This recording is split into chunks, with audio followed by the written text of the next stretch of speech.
to waɗannan abubuwa ya kamata koyaushe suna tunaninmu kada su fita daga cikin tunaninmu. To malai ce a cikin dalilai waɗanda suke nuna cewa aikata umarni ya fi falala akan barin hani, ya kawo dalilai a baya guda 7. to shine yace athaminu na 8 anna al-ma'mura mahbubun lirrabb ta'ala wal manhiya makruhun lahu wa huwa subhanahu inma qaddarahu wa qadahu li'annahu dhari'atun ila husuli mahbubihi min 'abdihi wa min nafsihi ta'ala. Mala yace anna al-ma'mura abinda Allah ya umarni da shi mahbubun lirrabb ta'ala, abinda da Allah yake so, da abinda Allah ya ce kai to yana son abin. Duk wani abu da Allah ya ce kai to yana son abin. Wan nahya makruhun lahu, duk wani abu kuma da Allah ya ce ka bari to baya son abin. Abinda Allah ya ce kai yana son sani, abinda ya ce bari baya son sani. Wa huwa subhanahu, shi ubangiji innama qaddarahu wa qadahu, ya qaddara ya hukunta samuwar abinda baya so, li'annahu dhari'atun ila husuli mahbubihi min 'abdihi, domin abin nan da baya so Allah ya samar da shi ne domin zai iya zama wata hanya ce da za ta kai bawa ya kai ga abin da Allah yake so. Wa min nafsihi ta'ala, abin da shi bawan yake so da kuma abin da shi kansa Allah yake so. أما من عبده فبالتوبة والاستغفار والخضوع والذل والانكسار وغير ذلك. أما تإن باوا زي سامو أبن دا يكي سو تهنير أبن دا الله بايا سو شيني تهنير توبة دا استغفاري دا كنكنتر دا كي دا كسكنتر دا كي دا نونا كرايا gaban Allah subhanahu wa ta'ala da sauran sifofi irin waɗannan. Wa amma min nafsihi ta'ala, amma inda Allah kuma zai kai ga samun abin da yake so ta hanyar abin da ya hana, fa bil magfirati, ta hanyar yi wa bawansa gafara, wa taubati ala al'abdi, ya tuba ya karɓi tuban bawansa, wal afu ya anhum, ya yi masa afuwa, was safhi ya fi masa, wal hilmi ya yi haƙuri da shi, wa tajawuzi an haqqihi, ya haƙura da wato ya fi masa haƙƙinsa, wa gairi zalika, da sauran abubuwa irin wannan, mimma huwa ahabbu ilaihi ta'ala, wanda Allah ya fi so min fawatihi bi adami taqdiri ma yakrahuhu, wato abinda Allah ya fi so sama da ya rasa wannan abin ta hanyar kaddara abinda baya so. Abinda malam yake cewa anan shine Allah subhanahu wa ta'ala ya yi umarni da abubuwan da yake so, sannan kuma ya hana abubuwan da baya so. Wai abin da yake so ya yi umarni da shi, abin da baya so kuma ya hana. To abubuwan da baya so da ya hana, me yasa ya samar da su? Me yasa ya samar da abubuwan da baya so? Tunda shi ne Allah, to da sai ya batar da duk abubuwan da baya so, ya bar abubuwan da kawai da yake so, shi ne bayi za su yi. Ba duk wani abu na saɓo sai Ubangiji subhanahu wataala ya batar da shi. To sai malai yake ce maka abin da yasa Allah subhanahu wataala ya bar wasu abubuwan da baya so suke kuma zama hukunci na kaddara akan wasu bayansa, saboda ta hanyar yin aikata wani abin da Allah ya baya so, bawa kuma zai iya kaiwa ga samun abin da Allah yake so. Wato za su iya zama wasila ne, hanya ce da za ta kai ga bawa ga abin da Allah yake so. Misali, Allah ya kaddara wa bawa saba masa, yayi abin da ya saba masa. Wannan saban da yayi wa Allah zai sa shi ya koma ga Allah da tuba, zai sa shi yawan istighfari da neman gafarar Ubangiji, zai sa shi ya karaya gaban Ubangiji, ya kaskantar da kansa gaban Allah subhanahu wataala. Waɗannan duka abubuwa ne da Allah yake so. Wataƙila da a ce bai yi saban ba, waɗannan abubuwan ba lalle su samu tare da shi ba. Ba zai ji larurar ya tuba ba, ballantana ya waita istighfari, ballantana ya ji zuciyarsa tana karaya gaban Ubangiji, ballantana ya ji kaskantar da kai gaban Allah subhanahu wataala. Shi yasa malamai suke cewa saban Allah da zai haifarwa da bawa kaskantar da kai gaban Allah da komawa zuwa ga Allah da jin shi ba kowa bane a gaban Allah ya fi da'ar da za ta sa wa bawa jiji da kai. Cire shi. Ya fi da'ar da za ta sa wa bawa jiji da kai. Domin da zarar bawa ya yi da'a kuma ya rika jiji da kai, ya rika jin cewa ya yi wa Allah wani abu, shi yanzu ya kai wani mataki a gurin Allah, to sai Allah ya rusa aikin nasa. Amma idan ya saba wa Allah subhanahu wata'ala, sai zuciyarsa ta farfado, ya koma zuwa ga Allah subhanahu wata'ala yana kuka yana tuba, to sai ya samu kuma wata ɗaukaka a gurin Allah da bai same ta ba. To kaga ashe wannan saban ya fi masa alheri akan wancan da'ar da wancan yayi ta sa masa girman kai da jiji da kai. To saboda haka wani abin da Allah ya hanawa yana zama wa wasu bayansa alkhairi, yayin da za su aikata wannan abin da Allah ya hana, sai kuma zuciyarsu ta farfado, hankalinsu ya dawo jikinsu, sai su tuba zuwa ga Allah, kamar yadda annabi Adam alaihi salam lokacin da ya ci itaciya, Ubangiji subhanahu wata'ala ya zarge shi akan wannan aiki, amma daga baya sai ya koma ya tuba, ya nemi Allah ya gafarta masa, ya ce in bai masa gafara ba ma zai kasance cikin azzalimai hasararru. Sai Ubangiji ya zaɓe shi, fajtabahu rabbuhu fataba alaihi wahda.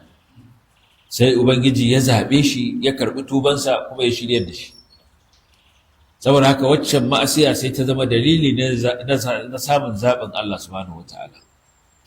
To shi ne anan malam yake cewa shi al-ma'mur abu ne da Allah yake so, shi al-manhiyu abu ne da Allah baya so, abin da duk aka hana Allah baya son shi. Amma Ubangiji yakan kaddara samuwarsa, yakan kaddara faruwarsa don ya zama wata hanya ce da za ta kai ga samun abin da Allah yake so. Abin da bawa shi kansa yake so, abin da bawa yake so ya ga ya samu shi ne wannan sifofin na tuba zuwa ga Allah da istighfari da kaskantar da kai da nuna shi ba kowa bane a gaban Allah. Wannan shi ne abin da bawa yake so, kuma ya same shi ta hanyar fadawa cikin wani abu na laifi. Abin da kuma Allah yake so shi ne ya karɓi tuban bawa, ya yafe masa, ya yi masa afuwa, ya yafe masa kurakuransa. Wannan abin ne da Allah subhanahu wata'ala yake so. To kaga shi ma ta hanyar aikata laifi an kai ga cimma wani abu da Allah subhanahu wata'ala yake so. Wannan abin da Allah yake so ya fi wato da ya rasa shi, gwara a ce ba a fasa halittar abin da baya so din ba, da a ce ya rasa wancan gara a samar da wannan abin da Allah baya so. Shine wa ghairi zalika mimma huwa ahabbu ilayhi ta'ala min fawatihi bi adami taqdiri ma yakrahu.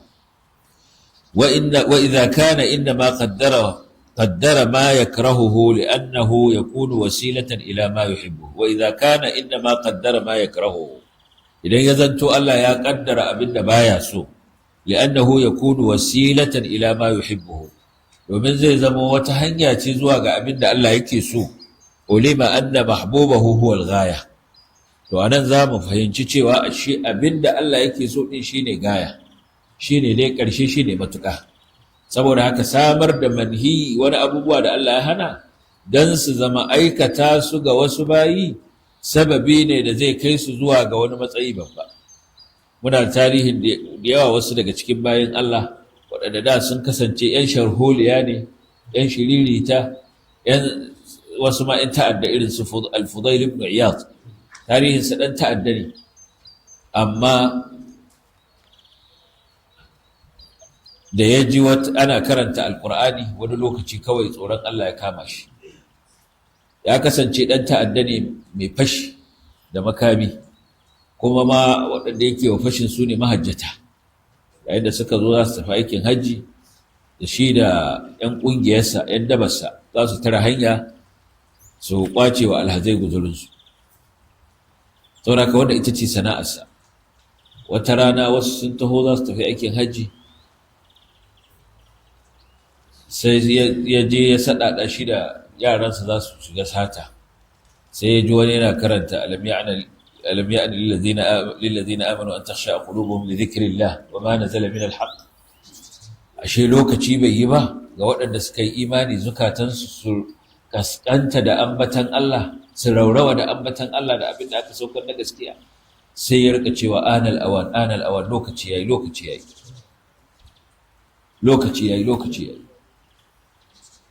shine ƙarshe daga lokacin ya tuba ya koma garin Makka kusa da ɗakin Ka'aba ya tare anan, gaba ɗaya anan ya gama rayuwarsa a kusa da ɗakin Ka'aba yana mujawara. Saboda daga saban Allah ya koma Bishr al-Harith al-Hafi, wanda aka san shi da yawan maganganu na tsoron Allah, ɗaya daga cikin az-zuhad al-ubbad.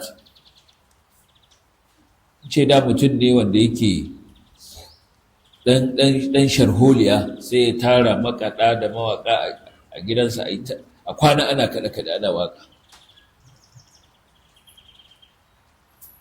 Wata rana wani ya zo ƙwanƙwasa gida, ya leƙo, ya yi masa wa'azi ya ce, yanzu kai lokaci bai yi bawa ne da za ka daina wannan abu? Shi kuma ya fusata, ya banka ƙofarsa yana gaggaya masa maganganu, ya za ka zo ka shiga hurumunmu, ina ruwanka? Mutumin nan ya tafi.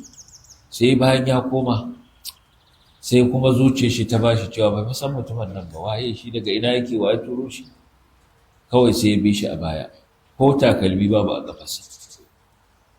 Ya bi shi, ya tare shi, yake tambayarsa, ya ce masa shi ya zo wucewa ne ya ji ana abin da bai dace, bai tsaya yi nasiha. Ce to ya ƙara masa wata. Da ya zauna ya ta masa nasiha tun daga lokaci. Sai ya koma, ya sallami kowa. Duk wasu bayi da yake suwa irin ɗan matan bayi nan masu wanda suke zabiyoyi masu waƙa, duk ya ce ya ‘yanta su fi sabilillah. Daga lokacin ba dai na sa takalmi wai don ya tabbatar da tubansa, saboda ya bi mutumin nan ba takalmi. Sai ya zama da duk inda ma zai tafi, saboda ya nuna kaskantar da kansa gaban Allah, sai ya zama ba sa ma takalmi. Shine yake ce masa alhafi. Alhafi shine wanda baya sa takalmi. To za ga cewa farkonsa ya taso cikin saban Allah. Al-Mahdi al-Muntazar da zai zo ƙarshen duniya, yana daga cikin hadisan da suka inganta game da al-Mahdi, cewa annabi sallallahu alaihi wasallam ya ce yuslihu Allah fi layla, a dare ɗaya Allah zai jefa masa nagarta, wato zai taso ba wani mai damuwa da addini ba, cikin wata irin rayuwa, amma a dare ɗaya, kamar yadda Bahaushe yake cewa dare ɗaya Allah kan yi baturi, to dare ɗaya Allah zai Mahdi. Saboda haka yi waye gari zuciyarsa fes ya koma ga Allah. Saboda haka wani lokaci daga saban Allah sai ka ga mutum kuma ya cilla ya yi wani nisa da watakila wani ya daɗe cikin da'ar bai yi ta ba. Saboda haka kakkare da mutum dan kaga yana saban Allah ka rika ganin cewa shi gaba ɗaya ɗan wuta ne, baka san da mai Allah zai cika masa ba. Saboda haka ka roƙi Allah shiriya, ka roƙan masa shiriya, ka yi masa nasiha, ka yi masa wa'azi. To shine anan yake cewa kaga daga nan za mu san cewa mahbubullahi al-ma'mur huwa al-ghaya, abinda Allah yake umarni da shi na ayi kaza ayi kaza ayi kaza shine gaya, shine ƙarshe. Abubuwan da ya hana wannan wasila ce wani lokaci da za ta kai ka zuwa ga abinda Allah yake so din, shine istighfari da tuba da komawa ga Allah. Bal idza tarattaba ala husuli mabghudihi ma yuhibbuhu min wajhin akhar كان المبغوض مرادا له إرادة الوسائل كما كان النهي عنه وكراهته لذلك. ما ليتي بل ما wannan ba, idan ya zanto ta hanyar abinda Allah baya so ne, ta wata fuskar za a samu abinda Allah yake so, sai ya zama abin nan da Allah baya so muradin ubangiji ne, amma irada ta wasa'il. Wasa'il shine hanya, abinda zai zama wasila hanya ce, ba shine gaya ba. kamar yadda hana wannan abin ko karhanta wannan abin zai zama an karhanta shi ne saboda ya zama ga wasu hanya ce da za su samu abin da Allah yake so ta hanyar tuba, ta hanyar istighfari, ta hanyar komawa ga Allah. Wa ammal mahbub, amma shi abin da Allah yake so, fa muradun iradatal maqasidi kama taqaddam. Su waɗannan abu Ubangiji yana son su ne a karan kansu. Allah yana son sallah, yana son azumi, yana son zakka, yana son gaskiya, yana son kaza, yana son kaza, duk abubuwan da yake so yana son su ne a karan kansu. Wa huwa subhanahu innama khalaqa al-khalqa li ajli mahbubihi wa ma'murihi wa huwa ibadatuhu wahdahu. Allah ya halicci halitta duka, mutum da aljan, saboda abinda Allah yake so yayi umarni da shi shine bautar Allah shi kadai. Allah ya halicce mu lil ma'mur, abinda Allah yayi umarni da shi mu bautawa Allah shi kadai. Kamar yadda ya ce ma khalaqtul jinna wal insa illa liya'budun. Ban halicci mutum da aljan ba sai dan su bauta mu.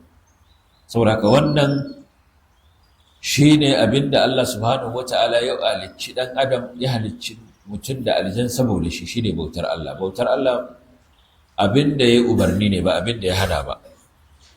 Wa qaddara makruhahu wa maghmudahu takmilan li hadhihi al-ghaya allati khalaqa khalqahu li ajliha. Sai kuma Allah ya kaddara abubuwan da baya so, abubuwan da yake ki baya son su, dan su zanto samuwar su wata hanya ce da za a kammala shi wannan tauhidin. Samuwar wasu abubuwa da Allah baya so hanya ce da za ta kammala wa mutum bawa tauhidinsa, kamar samuwar shirka, samuwar bid'a, samuwar saban Allah. Duk waɗannan abubuwa za su iya kammala wa bawa tauhidinsa da kusancinsa zuwa ga Allah subhanahu wa ta'ala. Fa innahu tarattaba alaihi min al-ma'murat ma lam yakun yahsul biduni taqdirihi. Domin waɗannan abubuwa da Allah ya hana, a dalilinsu kuma wasu abubuwan da inda babu waɗannan abubuwan da Allah ya hana su kuma waɗancan ba su samu ba, kuma gashi Allah yana son su. Shi da ya mana misali ce kal jihad alladhi huwa ahabbu al-amali ilayhi, kamar jihadi wanda Allah ya fi so. Annabi sallallahu alaihi wasallam ya ce wal jihadu dhirwatu sanabil islam.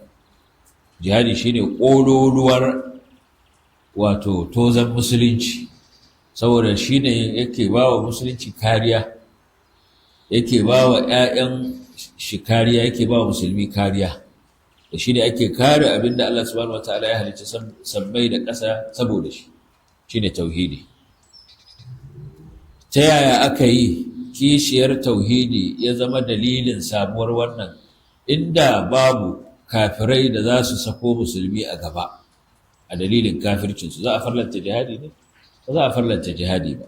An farlanta jihadi saboda akwai kafirin da ya sako musulmi gaba yake ta kokarin ya zai cutar da su. Uzul ladina yuqataluna bi annahum zulimu wa inna Allaha ala nasrihim laqadir. Inda ba a samar da wannan da yake yakar musulmi ba, ta ina za a samu kuma farlanta jihadi? Babu. Saboda kaga a dalilin samun wani abin da Allah baya so, ya zama sababi sanadiyya na samuwar wani abu da Allah yake so. Haka nan yayi misali da almuwalatu fihi wal mu'adatu fihi. Ana so ka so mutum dan Allah, ka ƙi shi dan Allah. Ya za a yi ka ƙi mutum dan Allah ko ka so shi dan Allah? Shine idan akwai tauhidi akwai kishiyarsa. Idan akwai saban Allah, akwai da'a ga Allah, akwai kishiyarsa saban Allah. Saboda ka so wannan mai da'a, mai bin Allah subhanahu wataala, ka so shi dan Allah.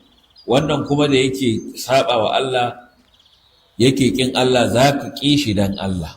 To da babu shi, to da wannan farillar ta almuwalat wal mu'adat lillah ba za ta samu ba. Saboda haka kaga a dalilin samuwar wani abu da Allah baya so, ya zama sanadiyar kuma samuwar wani abu da Allah yake so. An fahimta? Walaula mahabbatuhu li hadhihi al-ma'murat lama qaddara min al-makruh lahu ma yakunu sababan li husuliha. Ba dan Allah ya fi son waɗannan abubuwan da ya umarni da su ba, kamar jihadi, kamar alwala'u wal bara. Ba dan Allah ya fi son su ba, to da ba zai kawo wani abin da baya so ba ya zama sanadiyar samuwarsu. Ya samar da abin da baya so don ya zama sanadiyar samuwar wani abu da Allah yake so. to kaga ashe abinda Allah yake so din shine a gaba, ba abinda baya so, ba barin abinda baya so ba, a samuwar ma abinda baya so wani lokaci yana taimakawa a ya zama sanadiyar sabon abinda yake so. Wannan duk zai kuma ƙara fito maka da hikimar Allah subhanahu wata'ala ya yi mutane daban-daban. Wallazi khalaqakum faminkum kafirun wa minkum mu'min. Allah ya halicce ku, daga cikin ku akwai kafiri akwai mu'mini.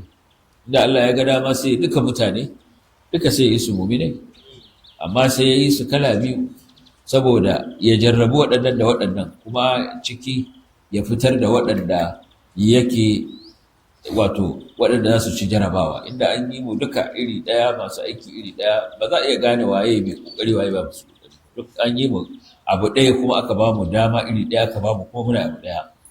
Ta za a iya fidda waliyai manyan abin masu tsoron Allah, ba zai yiwu ba, zai zama duk abu ɗaya. To amma sai aka kawo abubuwa da yawa da su zama sanadiyar jarrabawa dan a gano walimahisa Allahu alladhina amanu wa yamhaqal kafirin, a gano a tace waɗanda suka yi imani. Mala yace at-tasi'u anna tarkal mahbubi, wannan kuskure ne, anna tarkal mahzuri, al-mahzur ne ba al-mahbub ba, a gyara. Na tara anna tarkal mahzuri, ban sani ba duka kowa haka yake, mahzur ne alaka yawa, to shine daidai. Muna ya sa anna tarkal mahbubi, anna tarkal mahzuri la yakunu qurbatan ma lam yuqarinhu fi'lul ma'muri. Kuma ka sani cewa barin abin da Allah ya haramta ba zai zama kusanci ga Allah ba matuƙar bai haɗu da aikata abin da Allah ya umarni da shi ba. Falau taraka al-'abdu kulla mahzurin, da bawa zai bar duk wani abu da Allah ya hana shi, lam yusibhu Allahu alaihi, Allah ba zai masa sakayya a kansa ba, hatta yuqarinahu ma'murul iman, har sai ya haɗu da abin nan da Allah ya umarni da shi, wato imani. Wa kadhalika al-mu'min, haka nan mu'mini la yakunu tarkuhu lil mahzuri qurbatan, ba zai yiwu ba dan kawai ya bar abin da aka haramta ya zama ya samu kusanci da Allah, hatta yuqarinahu ma'murun niyya, har sai abin nan da aka yi umarni da shi, wato niyya, ya haɗu da wannan barin nashi, bihaythu yakunu tarkuhu lillah, yadda zai zanto ya bar abin dan Allah. Faftaqara tarkul manhiyati fi kaunihi qurbatan yusabu alaiha ila fi'lil ma'muri. Sai ya zama abin da Allah ya hana, abubuwan da Allah ya hana suna da buƙatar aikata abin da Allah yake umarni da shi kafin su zama kusanci ga Allah subhanahu wata'ala. Wala yaftaqiru fi'lul ma'muri min kaunihi qurbatan wa ta'atan ila tarkil mahzur. Amma abinda aka yi umarni da shi baya da buƙatuwa zuwa ga barin abinda aka hana domin ya kasance kusanci ko kuma da'a ga Allah. Walau iftaqara ilaihi, da a ce zai yi buƙatuwa zuwa gare shi, lam yaqbalillahu ta'ata man asahu abadan, da Allah bai karbi da'ar wanda ya saba masa ba har abada. Wa hadha min abdalil batili, wannan ba karamar ƙarya bace ko ba karamar barna bace. Za mu yi sharhin wannan insha Allah bayan an kira sallah. Bismillah. To wa sallallahu wa sallama ala nabiyyina Muhammadin wa alihi wa sahbihi.